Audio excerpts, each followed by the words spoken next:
I'm Tessa, blindsided when my sister stole my fiancé and my parents demanded I welcome her to my Portland wedding. Their lies turned my dream day into a battlefield, but I rose from the ashes with a textile empire that unraveled their deceit. From heartbreak to a revenge that stitched the truth, this is how I reclaimed my life.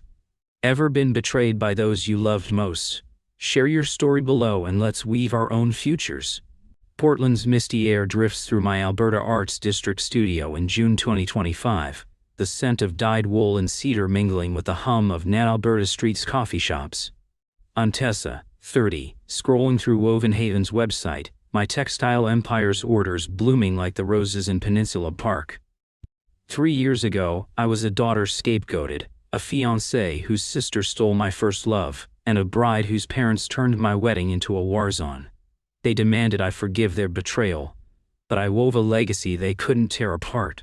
Now, as I sip coffee from Stumptown, my scars whisper, urging me to share how I rose from their lies, stitch by stitch.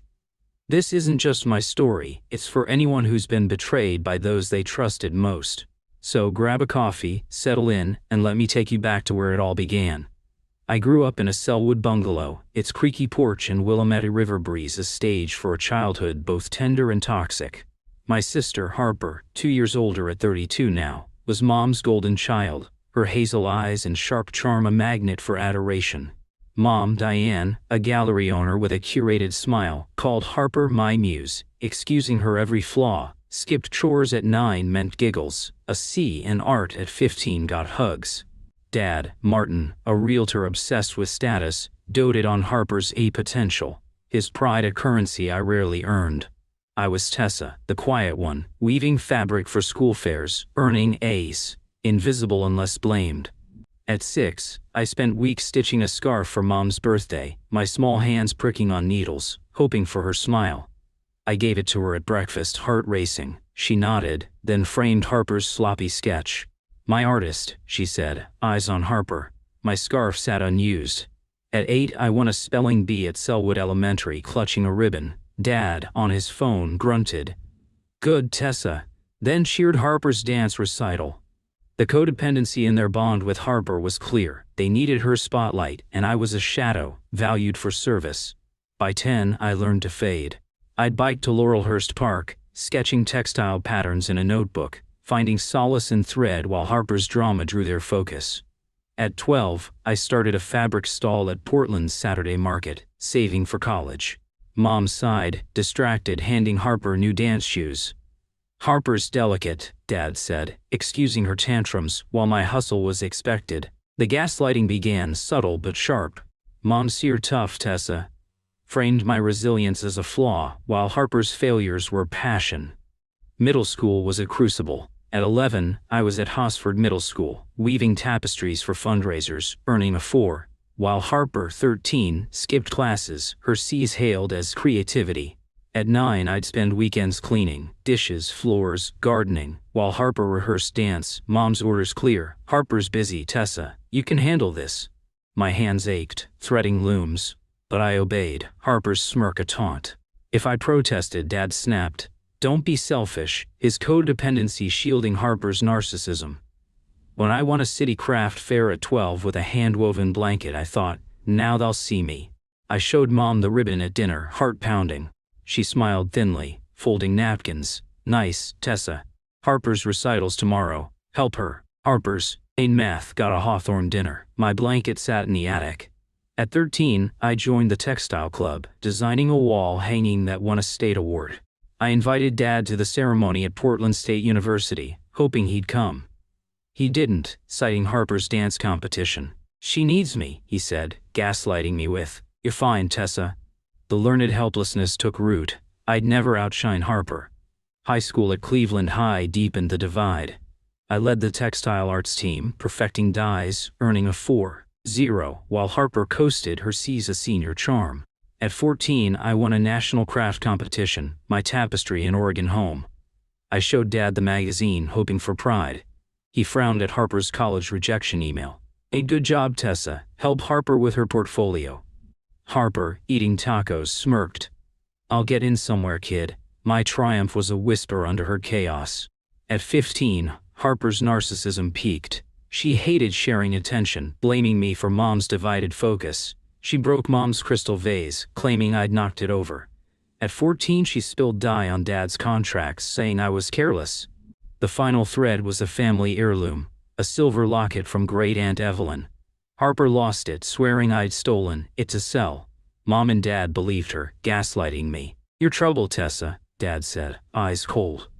At 15, they sent me to a Montana boarding school, claiming I needed discipline. I packed, heart heavy, Harper's smirk ablaze. Boarding school was isolating. I'd stare at the Bitterroot Mountains, weaving in my dorm, missing Portland's bridges. Mom and Dad never visited, skipping my art shows and science fairs. At 16, I won a textile award, mailing them the certificate. They didn't call, but sent Harper to dance camp. Great Aunt Evelyn, Dad's aunt in Eugene, was my lifeline, sending letters. "You're my thread, Tessa." Her support countered my learned helplessness, a spark in my darkness. My earliest memories are of imbalance. At 4, I'd trail Harper at Washington Park, her laughter drawing Mom's gaze while I picked dandelions. At 6, I'd sit at Mom's gallery, threading needles, while Harper tried on scarves. Mom's coo's a melody I never heard. Dad's office visits were worse. Harper got hugs, I got tasks. File these, Tessa. By 7, I'd overhear Mom's friends. Harper's a star but Tessa's quiet. The codependency was a tapestry, Mom and Dad weaving Harper's ego, leaving me frayed. At 8, I'd spend hours at Powell's books, sketching patterns, escaping Harper's taunts. She'd mock my glasses, my height, my weird hobbies, her friends giggling. Mom dismissed it. "She's teasing, Tessa, toughen up." The gaslighting stung, my pain invalidated. At 9, I joined a craft class at Alberta Arts Center, hoping to shine. My woven coasters won praise, but Mom missed the showcase at Harper's dance. Dad said, "Priorities, Tessa," his codependency a wall. The learned helplessness grew, my worth tied to silence. Elementary school was a battleground. At Selwood I'd excel, my report cards perfect, but Harper's C's got Mom's hugs. At 10, I organized a craft fair, raising $600 for charity. I showed Dad the newspaper clipping, heart racing. He nodded, then framed Harper's dance photo. "She's a leader," he said, gaslighting me. Middle school was worse. At Hosford I'd weave for hours, my tapestries in school halls, but Harper's cheerleading drew crowds. At 12, I won a county art prize, inviting Mom to the ceremony. She forgot at Harper's game.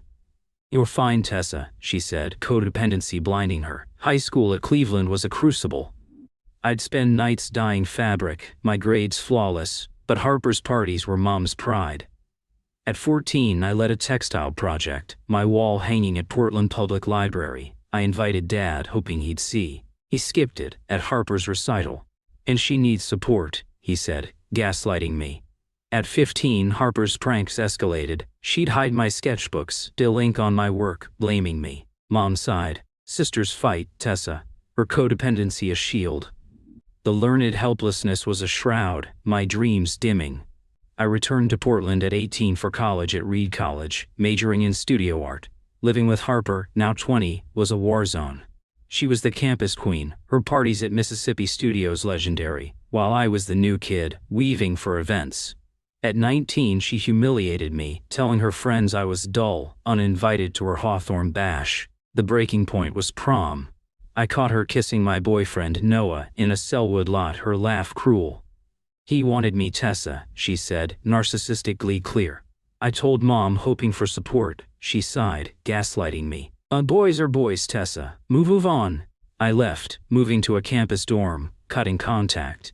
At 23, I met Julian, a 25-year-old musician at a Laurelhurst Park open mic.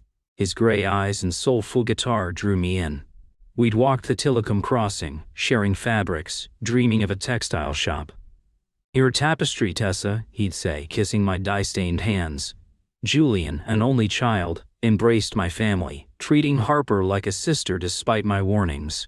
At Thanksgiving 2020, he joined us in Selwood, charming Mom with his songs, but Dad barely noticed, praising Harper's new job, a barista. Julian's kindness was my refuge, his love a shield against my trauma bond with family. Great Aunt Evelyn was my childhood haven, a 68-year-old poet in Eugene. She'd visit Selwood, reciting verse by the Willamette. At 12, she vanished after a family fight, right before my boarding school exile. I later learned Dad had accused her of squandering Grandma Rose's estate, a lie to isolate her.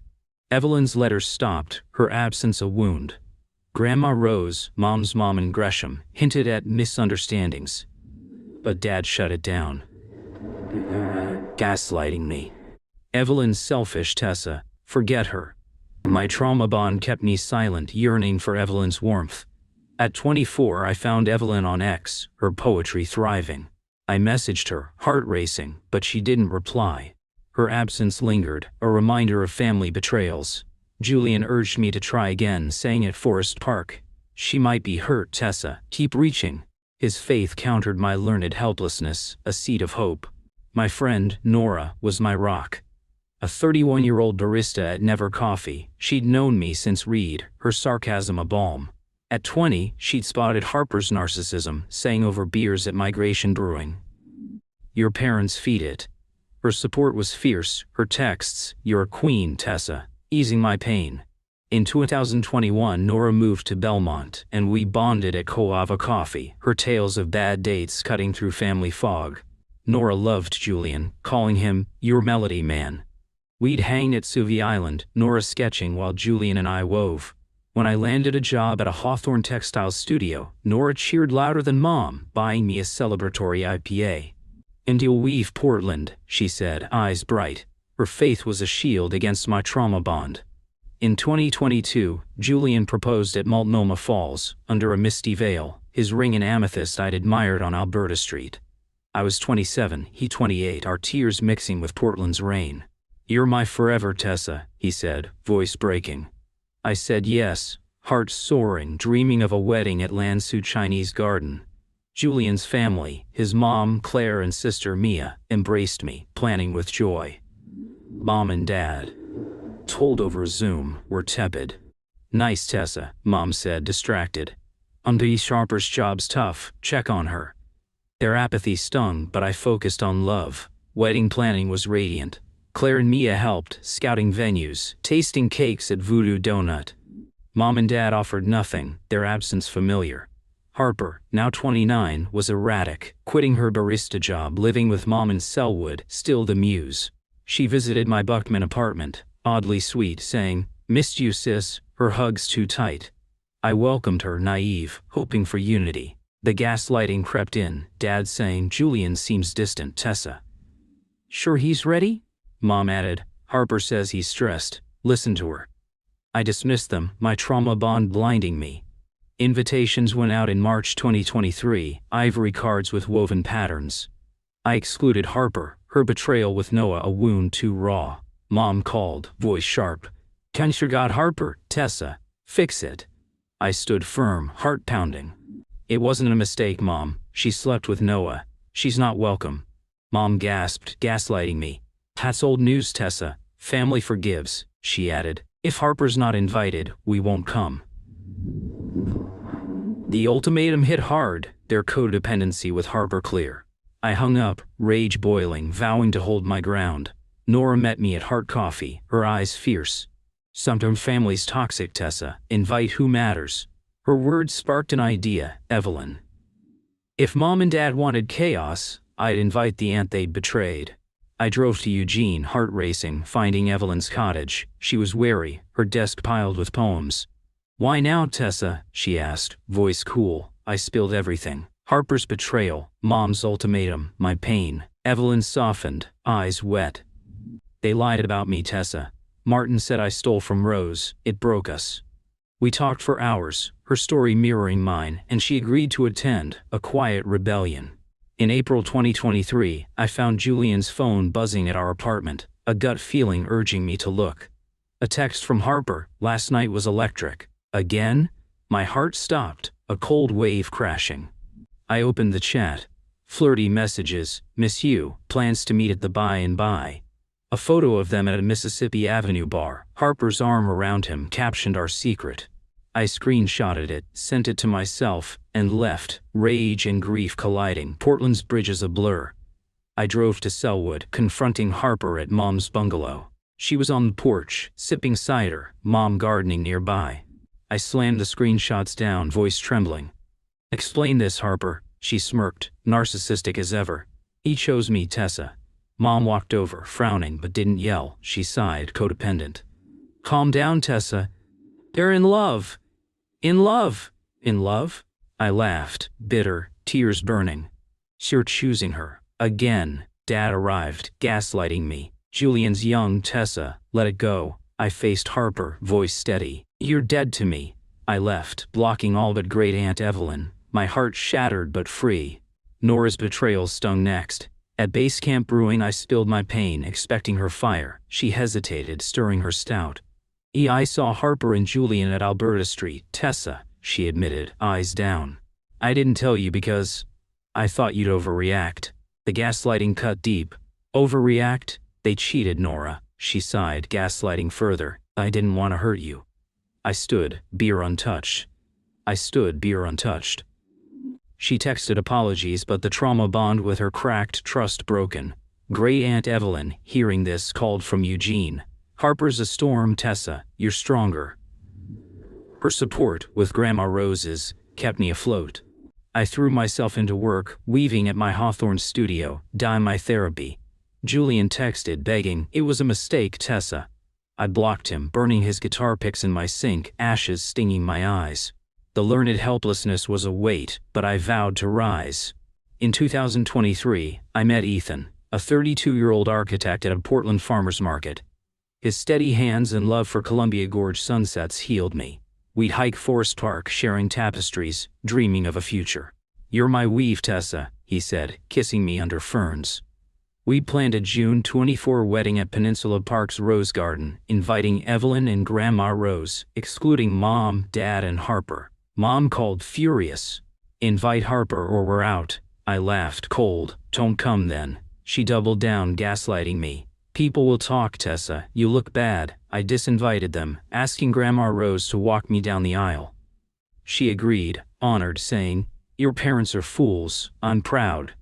The wedding was radiant. Grandma Rose walked me through Peninsula Park's roses, pride in her eyes, her silver locket gleaming. Ethan glowed, our vows raw, promising love through pain. We danced at the reception, Portland's skyline twinkling beyond food trucks, surrounded by love. Evelyn, Nora, rebuilding trust, Ethan's family, Mom, Dad, and Harper's absence was a relief, my boundary formation holding. Evelyn gifted us her Cannon Beach cottage, a shock. You're my family, Tessa, she said. I cried, her gesture a balm for years of blame. Harper crashed the reception, drunk, yelling, Tessa's a liar. Her narcissistic meltdown was a spectacle, dress rumpled, eyes wild. Mom and Dad followed, demanding to see Grandma Rose, who was with Ethan's mom. You invited her, Mom screamed. Codependent rage clear. I stood firm, voice steady. You're not. Ethan called security, escorting them out, guests filming. Dad yelled, You're a disgrace, Tessa, as they left, his gaslighting futile. The video hit X. Poor bright sister flops at wedding. Memes roasted Harper, steals fiancé, crashes party, next caller. Grandma Rose and Evelyn emerged, having reconciled. Evelyn shared Dad's lies, claiming she'd mismanaged Rose's estate, blocking her from family. Grandma Rose cried, apologizing, their bond reborn. Mom and Dad, learning this, erupted on X, calling me ungrateful. Comments roasted them. Tessa's a queen. Y'all are clowns, Nora apologized, meeting me at Pip's Original Donuts. I was wrong, Tessa, she said, eyes wet. Harper's lies fooled me. I forgave, cautious, our trust rebuilding over coffee at Barista. Her support, with Evelyn's and Grandma Rose's, was my shield. Harper's X posts grew desperate, claiming I stole Evelyn's cottage. Users piled on, you stole her man, sis. Sit down. In 2024, I launched Woven Haven, a textile shop on Alberta Street. My tapestries, indigo, ochre, rose, sold out, featured in Portland Monthly. I mentored Lila, a 19-year-old apprentice, teaching her dyeing, her shy talent blooming. At a farmer's market, her sage shawl sold out, her smile radiant. On a hero, Tessa, she said, hugging me. My boundary formation lifted others, breaking my learned helplessness. Woven Haven grew, opening studios in Mississippi and Beaverton. I started a YouTube channel, Threaded Truth, sharing textile tips and betrayal stories. My first video, filmed at Waterfront Park, detailed Harper's narcissism, mom's codependency, and dad's gaslighting. It exploded, 6 million views, viewers empathizing, Tessa's story is mine. Lila co-hosted, her voice steady, her story resonating. Nora produced, her quips, Harper's the snag nobody needs, adding humor. At a Threaded Truth live event at Portland's Keller Auditorium I spoke, voice clear. This is for the betrayed, who wove their own path. The crowd roared, some crying, my story a spark. Grandma Rose hugged me, her locket warm. You're my legacy, she said. Mom appeared uninvited, eyes wet. I was wrong, Tessa, she said, voice breaking. Harper and Dad stayed away, their narcissism fading. I nodded, cautious, my boundary formation firm. The channel went viral, X threads dissecting Harper's lies. Tessa's family ditched her, now they want her cottage. Memes roasted Mom and Dad, golden child parents, all frayed. Harper posted, Tessa's lying, I'm the victim. It backfired, users piling on. You slept with her fiancé, sis. Mom called apologetic, I'm enabled Harper. Tessa, I'm sorry. I listened, heart softening, but held my boundaries. I sued Harper for defamation, her live stream a wound I wouldn't let fester. In court, my lawyer laid out the evidence, screenshots, X posts. Her lies exposed. Harper cried, playing victim, but the judge wasn't swayed. Your actions were malicious, he said. I won $10,000 in damages, and Harper was ordered to post an apology on X. Evelyn sued Mom and Dad for manipulation, her evidence, letters, texts, damning. The court ruled in her favor, awarding $50,000 in damages and a restraining order. Dad's outburst, you're destroying us, Tessa, was silenced by the judge's gavel, a satisfying crack. Grandma Rose, freed from Mom and Dad, rewrote her will, leaving her Gresham estate to me and Evelyn. You're my family, she said, eyes fierce. Mom and Dad tried to manipulate, texting Claire's mom, Tessa's the villain. Claire shut them down, forwarding me their pathetic messages.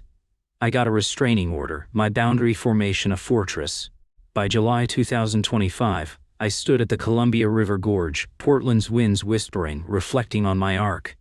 Woven Haven was a beacon, my studio a sanctuary, my life a masterpiece. Harper faded, jobless, her narcissism powerless. Mom rebuilt trust, our coffee dates at Proud Mary cautious, her apologies a start to mend. Grandma Rose and Evelyn thrived, their bond a gift. Nora was my sister, Lila, my legacy. Ethan and I deepened our love, his designs at Tryon Creek picnics a joy. At Alberta Street, looms humming, I knew. Harper stole my past, but I wove my future, brighter than her lies. My trauma bond was gone, learned helplessness buried, boundary formation, my crown. I was Tessa, seen, whole, triumphant.